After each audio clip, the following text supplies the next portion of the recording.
Graça e paz do Senhor Jesus, que é o pastor Marcos Paiva. Esse aqui é um esboço de pregação sobre a oração de Ana. O tema, que você sabe, sempre utilizo o tema como título, é E quando não é da vontade de Deus? O texto áureo, nosso texto áureo é o texto de 1 Samuel, capítulo 1, versículo 8, está escrito assim: Eucana, seu marido, lhe perguntava: Ana, por que você está chorando? Por que não come? Por que está triste? Será que eu não sou melhor para você do que 10 filhos? Então eu vou iniciar esse sermão, você pode também, se desejar assim, com uma historinha, com uma ilustração, uma ilustração bem legal, onde eu quero falar aqui sobre os sonhos, sobre quando os nossos sonhos eles não se realizam da forma que a gente espera, ou não se desenrola da forma que a gente espera. Então aqui é uma ilustraçãozinha falando sobre 3 árvores. Tá? Mas antes de contar essa ilustração aqui, só para lembrar, esse aqui é um vídeo esboço exclusivo aqui para plataforma EAD, tá? O pregador aprovado. E aqui dentro da plataforma eu vou deixar para você, tá? Esse mesmo mapa mental com essa tabela, tudo da forma que você vai ver aqui durante todo o vídeo, vai ficar disponível para você. E também vou deixar a versão em PDF, a versão em texto para você poder baixar e estudar com ele em mãos, se você quiser, tá? Eu vou deixar isso aqui, vai ficar aberto só por alguns dias, tá? Vou deixar aqui, realmente eu acho que uns 2 dias ou 3 no máximo, vai ficar aberto aqui para todos poderem assistir esse vídeo, tá? Depois eu vou tirar ele do ar, porque ele é realmente exclusivo, vai ficar só lá disponível para quem é membro da plataforma EAD, tá? Então vamos continuar aqui. A primeira árvore, 3 árvores conversavam, e a primeira árvore diz que ela queria ser um baú mais precioso do mundo, onde poderia conter tesouros. A segunda árvore diz que queria ser um grande navio para transportar reis e rainhas. E a terceira árvore diz que queria ficar no alto da montanha e crescer tanto para que todos levantem os olhos e pensem em Deus. Então essas árvores ficavam compartilhando o sonho, o que elas gostariam de ser. Mas o tempo foi passando e a primeira árvore, que queria ser um baú de tesouros, ela acabou se transformando num coxo de animais e foi feito de feno. A segunda árvore, que queria ser um navio para transportar reis e rainhas, virou um barco de pesca e transportava peixes todos os dias. A terceira árvore, que queria ser uma árvore, ficar no alto da montanha para que todos olhassem para o alto e pensassem em Deus, ela foi cortada e foi fatiada até se transformar em vigas e ficar em um depósito qualquer. Então elas ficaram ali um tempo decepcionadas, lamentando por que as coisas não tinham acontecido na forma que os sonhos, que elas esperavam em seus sonhos. Até que aconteceu a realização dos sonhos dela, que não foi da forma que elas esperavam. Mas numa noite estrelada nasce um bebê que é colocado no coxo, o maior tesouro do mundo. Então aquela árvore que queria ser cheia de tesouro, virou o berço de Jesus. Aquela segunda árvore que queria ser um barco, que acabou virando um barco de pesca. Numa tempestade, quando os barcos estavam afundando, o homem acorda e repreende o vento do mar. E era o rei dos reis. E acabou se realizando da forma que a segunda árvore queria. E a terceira árvore, que foi cortada em vigas, diz aqui, realizou-se de outra forma. Suas vigas foram lidas em forma de cruz e o homem foi pregado nela. As pessoas sempre se lembrariam de Deus e seu filho Jesus Cristo ao olharem para ela. Então, os sonhos delas acabaram se tornando realidade, mas de uma forma diferente, de uma forma que elas não esperavam. Então, talvez, imagine que você está pregando agora, então talvez você esteja um sonho, e o seu sonho não está acontecendo, não está se desenrolando da forma que você quer. Aguarde um pouco, porque Deus tem uma forma de fazer isso acontecer. Deus tem a maneira dele de realizar os seus sonhos. Daí, após contar a ilustração, eu poderia falar: você tem um sonho? Eu conto aqui, faço uma narração rápida da história de Ana para falar que ela tinha um sonho de ter filhos, ela tinha um sonho de ser mãe, mas ela era estéril e não ter filhos naquela época era um sinal de uma maldição.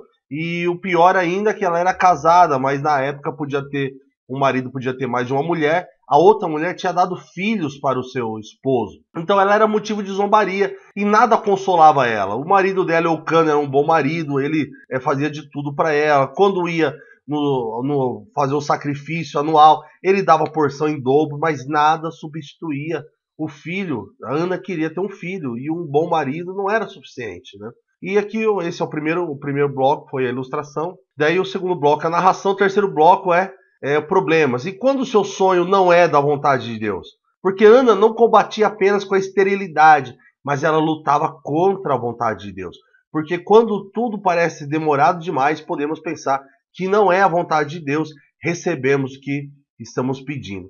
E a Bíblia diz 2 vezes que Deus lhe havia cerrado a madre. No versículo 5 e 6, né, diz 2 vezes que Deus havia fechado a madre dela, que Deus era um motivo para que ela não tivesse filhos. E, então, qual que é o último bloco aqui? O bloco de introdução, o bloco de propósito. Então talvez você tenha também um sonho impossível. E para Ana, ela lutava contra Deus. Não era da vontade de Deus que ela tivesse filho. Não era da vontade do Senhor que ela ficasse grávida e fosse mãe. Então talvez muitos aqui hoje estão também com um sonho impossível. Também parece que estão lutando contra Deus. Mas nós não podemos obrigar Deus a fazer nada. Porque em Isaías 43:13 diz o seguinte, que agindo Deus, quem impedirá? Jó 42:2, seus planos não podem ser frustrados. Deuteronômio 10:17, o Senhor é Deus dos deuses, o Senhor dos senhores, Deus grande, poderoso e terrível, que não faz acepção de pessoa, nem aceita a recompensa. Então, como que você pode obrigar a Deus a fazer alguma coisa? É impossível. Como nós vamos obrigar? Como nós vamos impor algo ao Senhor, Deus poderoso como esse? Mas Ana conhecia o Deus quem ela orava. Então, igreja do Senhor, fica atento, porque hoje eu vou mostrar 5 atitudes de Ana em busca do seu sonho que fizeram Deus mudar de ideia. Olha só, então, a Ana teve 5 atitudes onde Deus, que não queria, onde que não era da vontade de Deus, Deus havia cerrado a madre dela, ela fez com que o Senhor mudasse de ideia. Então, quais são as atitudes? A primeira atitude de Ana foi que ela fez um voto, versículo 11. E fez um voto dizendo, ó Senhor dos exércitos, se tu deste atenção à humilhação de tua serva, te lembrares de mim, e não te esqueceres de tua serva, mas lhe deres um filho, então o dedicarei ao Senhor por todos os dias da sua vida, e o seu cabelo e sua barba nunca serão cortados. Então o que nós aprendemos? Que Ana fez um voto surpreendente. Se Deus lhe desse um filho homem, ela consagraria para o serviço ao Senhor. Olha só, por que o voto dela é surpreendente? Porque as pessoas querem coisas para si, as pessoas querem coisas para possuir e dizer que é seu. Ela fez um voto para o Senhor. Ela queria ter um filho, mas ela consagrou, ela entregou aquele filho que ainda nem tinha recebido ainda, entregou ao Senhor. E o que significa fazer um voto? Bom, voto, quando não acompanhado de compromisso, é barganha. Barganha é quando a pessoa recebe e esquece de fazer o que prometeu. Compromisso de Ana foi dedicar a criança ao Senhor, não cortar o cabelo e ainda mesmo, depois de crescido, não cortaria a barba. Olha só, ela deveria ensinar Samuel a manter esse compromisso. Ela falou que nunca, né, passaria navalha sobre a barba e o cabelo da pessoa. Então, enquanto criança, ela conseguiria fazer isso. Mas depois de grande, ela teria que ensinar. Ensinar é o que nós devemos fazer. É ensinar nossos filhos a manter os compromissos, mesmo depois de crescido. Como podemos fazer um voto? Bom, primeiro, você só faz um voto se você crê que irá receber. Ninguém pode fazer um voto. O voto onde você não crê, espera acontecer, é barganha, porque você está esperando acontecer para daí sim crer.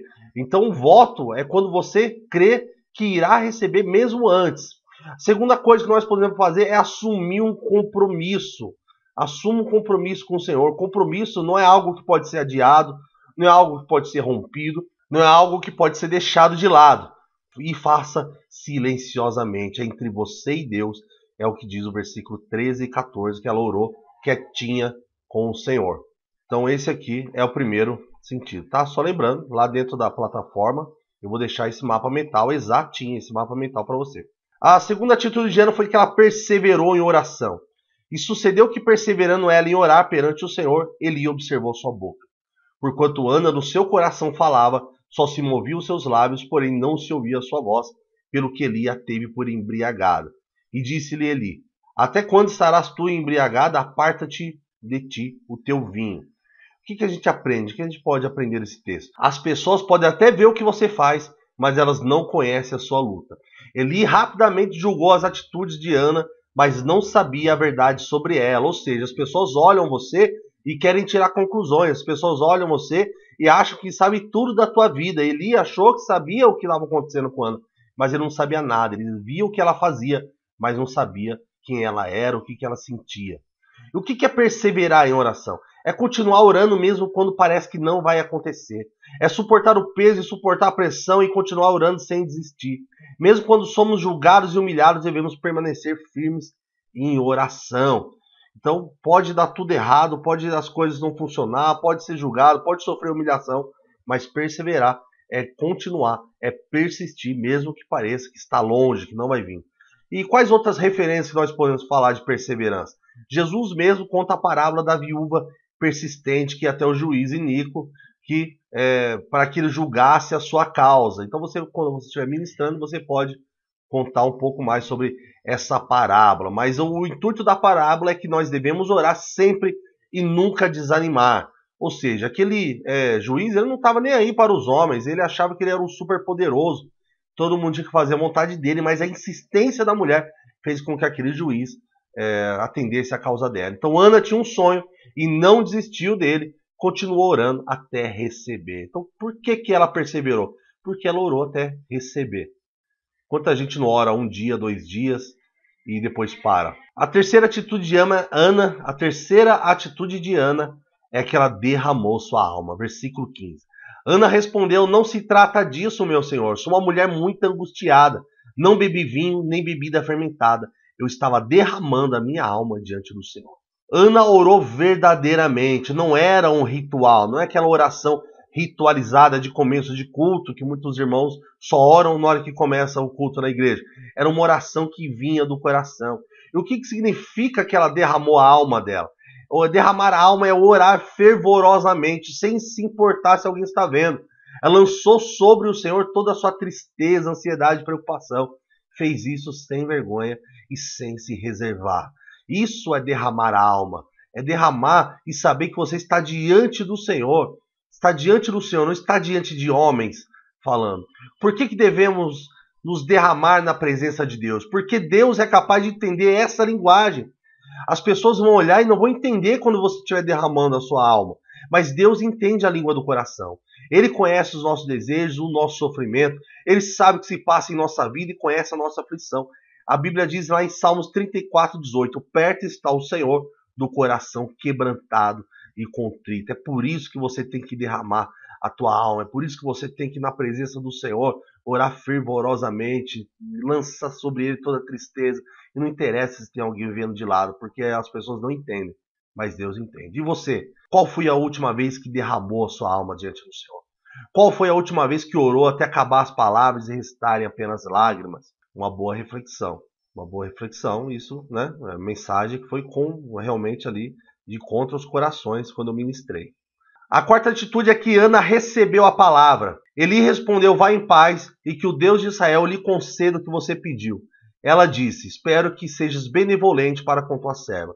Então ela seguiu seu caminho, comeu e seu rosto já não estava mais abatido. O que a gente aprende? Quando Eli percebeu o seu equívoco, ele abençoou a vida de Ana. Ana recebeu aquela palavra e recebeu um novo ânimo. Olha só, quando Eli viu que ele tinha pisado na bola, ele falou: então receba o que você veio buscar, que o Senhor te conceda. E ali naquele momento ela recebeu aquela palavra. Ela recebeu, ela sabia que Deus estava falando com ela. E como que acontece hoje? Hoje nós podemos receber a palavra de várias formas. Lendo a Bíblia, a pregação na igreja. Deus pode usar alguém para falar conosco. Existem muitas formas do Senhor poder falar conosco hoje, mas a gente tem que receber. Então, talvez hoje aqui na igreja, talvez hoje aqui na palavra, Deus está falando com você, Deus está dizendo com você. Tá? Então lembre que você está ministrando na igreja. Deus está falando com você, Deus está dizendo para você que é para você crer, que é para você perseverar, que você irá receber o que você pediu, mas você precisa crer, você precisa receber essa palavra. E o que acontece? Ana seguiu o seu caminho. Ana se alimentou a partir daquele momento. Ana não teve o rosto mais abatido. É o que acontece quando, meu irmão, a gente recebe a palavra. Nós temos ali o desejo, nova força para seguir em frente. Nós aumenta a fome das coisas de Deus, aumenta a fome das coisas espirituais. Né? E mudou o semblante de Ana, mudou. Ela não teve mais abatimento no rosto dela, já se via que algo tinha acontecido. E como que nós devemos agir? Devemos crer no Evangelho. Assim como ela creu na palavra do sacerdote, devemos crer no Evangelho.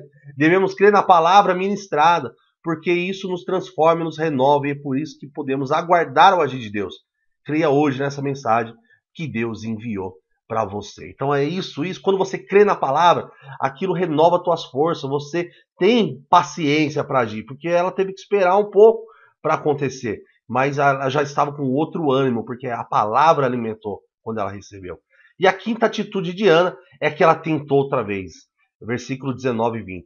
Na manhã seguinte, eles se levantaram e adoraram ao Senhor. Então voltaram para a casa em Ramá. Eucana teve relações com a sua mulher Ana e o Senhor se lembrou dela.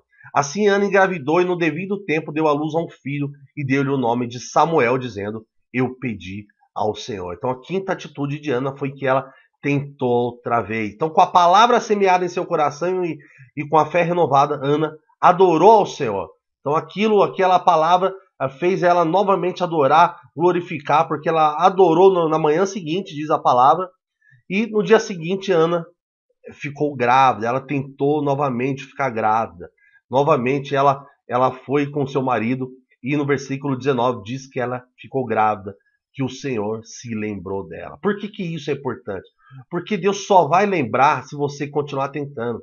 Deus vai lembrar-se de você quando você perseverar. Deus vai lembrar-se de você quando você receber a palavra, quando você não desistir. Então ela não desistiu, ela tentou novamente e Deus se lembrou dela. Deus havia cerrado a madre de Ana, mas mudou de ideia e lhe deu o que pediu. Isso é o que significa o nome de Samuel, que é eu pedi ao Senhor. Então Deus mudou de ideia porque ela persistiu, porque ela orou, porque ela se derramou e Deus se lembrou da aflição da sua filha. Como que nós devemos agir? A mensagem de hoje é para você que já estava desistindo. Talvez pense que Deus está contra você, que está demorando para acontecer.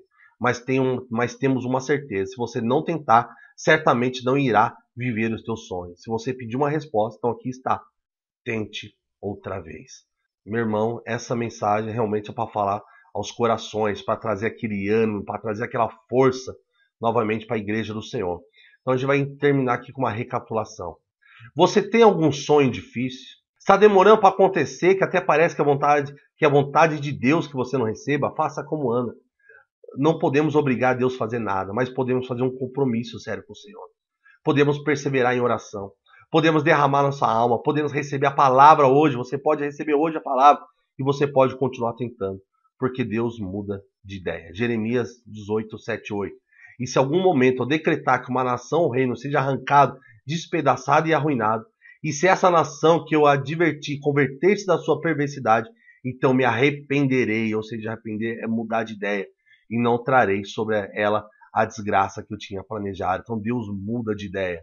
Deus pode ter algum plano sobre nossas vidas, mas se você perseverar, se você assumir um compromisso hoje, se você derramar tua alma hoje, se você receber a palavra hoje, se você continuar tentando, Deus pode mudar de ideia.